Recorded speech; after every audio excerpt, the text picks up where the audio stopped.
Saya Aira Sabrina, TKB Nabila. Hari ini Aira puasa. Teman-teman puasa nggak? Sama, Aira juga puasa.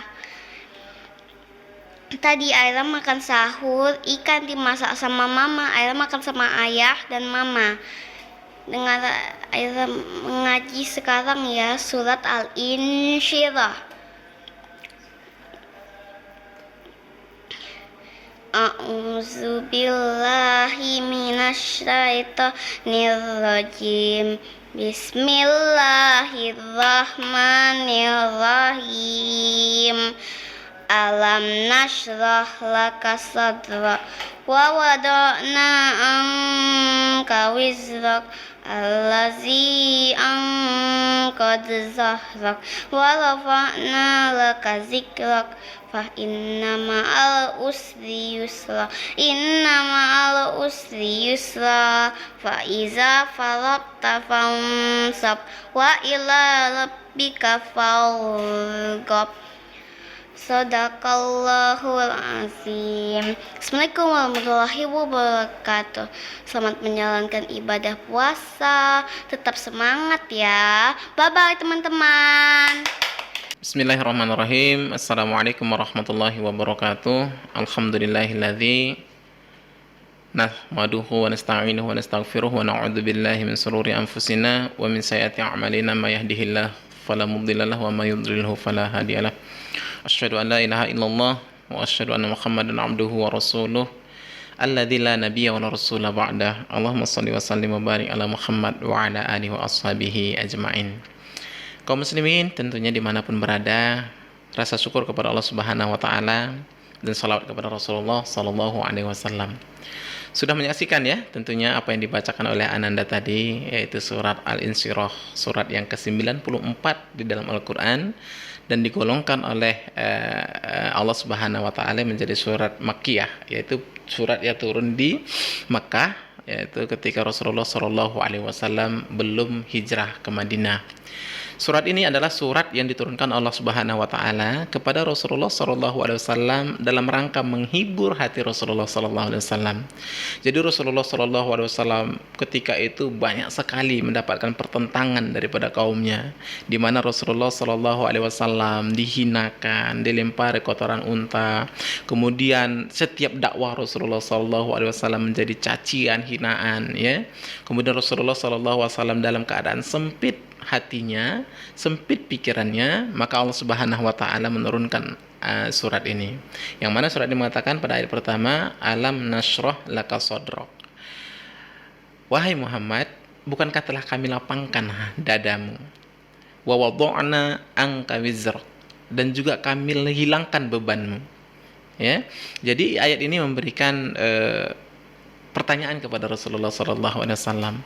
Apalagi yang kau sedihkan wahai Rasul, bahwa segala kelapangan kesempitanmu sudah kami hilangkan, segala kesusahan kamu kami lapangkan, yang sempit di pikiranmu kami hilangkan.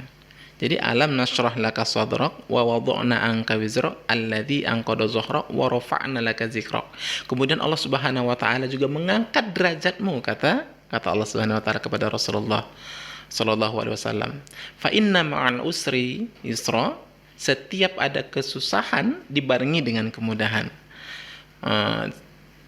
Begitu selanjutnya. Jadi Allah Subhanahu wa taala memberikan penjelasan dalam ayat ini bahwa tidak ada satupun kesulitan di dunia ini. Tidak ada satupun beban hidup di dunia ini.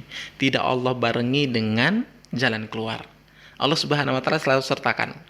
Bagaimanapun bentuk kesusahan-kesusahan kita, kesusahan Rasulullah yang ditentang saja oleh kaumnya, ada kemudahan. Dan begitu juga selalu terjadi kepada generasi Nabi sebelum Rasulullah SAW. Nabi Nuh alaihissalam misalkan kita contohkan. Begitu juga mendapatkan cobaan yang sangat besar. Hampir 900 tahun berdakwah. Tidak lebih dari 100 orang ya. Kalau nggak salah saya sekitar berapa puluh orang saja pengikut Nabi Nuh alaihissalam. Nabi Yunus alaihissalam juga begitu. Sampai Nabi Yunus alaihissalam meninggalkan kaumnya, kemudian dia tenggelam dan dimakan oleh ikan nun. Jadi Itu adalah gambaran bagi para nabi-nabi dan Rasulullah bahwa mereka sendiri pun tidak lepas dari ujian-ujian. Tentu bagi kita, ya, bagi kaum muslimin, kaum muslimat yang mukminin dan mukminat juga pasti ada cobaan-cobaan dalam hidup. Pasti ada goncangan-goncangan dalam hidup, ada ujian-ujian dalam hidup. Dan itu memang sudah Allah yakinkan dalam Al-Qur'an bahwa menjadi jembatan kita. Jadi menjadi jembatan kita, menjadi jalan kita menuju surga Allah Subhanahu wa taala. Dalam Al-Qur'an surah Al-Baqarah Allah Subhanahu wa taala juga berfirman menjelaskan kepada kita, "Am khasibtum an tadkhulul jannah walamma ya'tikum masalul ladzi khalau min qablikum. Masatkumul ba'sa wa dharra wa zuljilu hatta yaqula ar-rasul walladzina amanu ma'ahu mata nasrullah." Ayat ini menjelaskan kepada kita, Allah Subhanahu wa taala katakan, kamu pikir kamu gampang masuk surga? Coba bayangkan, Allah tanya kepada kita, kamu kira kamu masuk surga? Walamma ya'tikum mathalul ladzi khalau min qablikum. Sebelum datang goncangan, cobaan, ujian kepada kamu sebagaimana terjadi ujian kepada Rasulullah, sebagaimana juga terjadi kepada sahabat Rasulullah. Mana mereka diuji dengan berbagai macam ujian yang menurut logika kita tidak akan mungkin mampu mereka lewati. Tapi di belakang itu dibarengi oleh Allah Subhanahu wa taala satu kemudahan yang sangat luar biasa. Contoh kecil, ingat kisah Bilal bin Rabah. Suatu ketika dia memeluk agama Islam, dia disiksa habis-habisan oleh majikannya. Diseret di padang pasir, ditindih pakai batu yang sangat panas. Untuk apa? Untuk kembali meninggalkan agama Islam. Kemudian itu kesusahan yang sangat luar biasa. Kalau tidak tinggi iman pasti murtad. Ya, begitu juga terjadi kepada Ammar bin Yasir.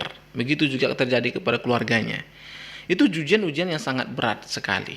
Tapi apa yang terjadi kepada Bilal bin Rabah? Dia ditebus, ya. Kemudian dia tidak menjadi budak lagi. Kemudian menjadi orang yang merdeka. Setelah itu, kelapangan dan kemudahan mengiringi Bilal bin Rabah. Jadi begitulah kaum muslimin kaum muslimat ayat ini, bahwa Allah janjikan fa inna ma'al usri yusra. Kalau kita lihat penggalan ayat ini, para ulama tafsir menafsirkan ayat ini bahwa ketika pada kalimat usri dibubuhkan alif lam.